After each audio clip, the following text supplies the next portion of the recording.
Box office rampage కొనసాగుతుంది.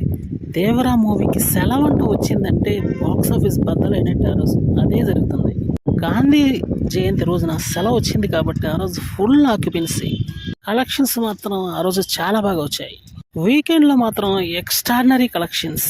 ఇప్పటి వరకు టోటల్గా చూస్తే 450 కోట్లకు అత్యంత చేరువగా వచ్చిందని చెప్పాలి. అంటే రాను రాను కలెక్షన్స్ యొక్క హవా కొనసాగిస్తుంది మూవీ. ఫస్ట్ నుండి స్టాండర్డ్గా కలెక్షన్స్ రాబడుతుంది.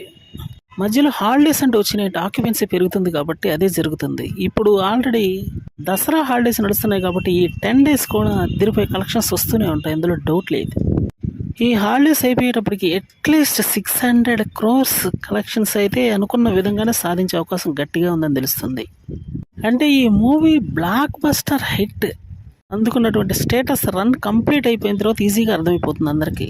కొంతమంది నెగిటివ్ ప్రచారం చేస్తున్నారు కాబట్టి వాళ్ళందరికీ కూడా సమాధానం ఇచ్చినట్లే అవుతుంది. కొరటాల శివ యొక్క డైరెక్షన్ ఏ విధంగా ఉంటుందో తెలియంది కాదు. ఏదో పొరపాటున ఆచార్య మూవీ ఫ్లాప్ అయిందని దాన్నే ప్రతి సినిమాకి అంటగట్టాలని చూస్తే అది కరెక్ట్ కాదేమో. ఇప్పుడు ఈ విషయంలో అదే జరిగింది. ముందు వచ్చే 2 దేవరా సెకండ్ పార్ట్ అయితే మామూలుగా ఉండదని తెలియదు కాదు. సో కాబట్టి మూవీ బ్లాక్ బస్టర్ ప్రత్యేకంగా చెప్పక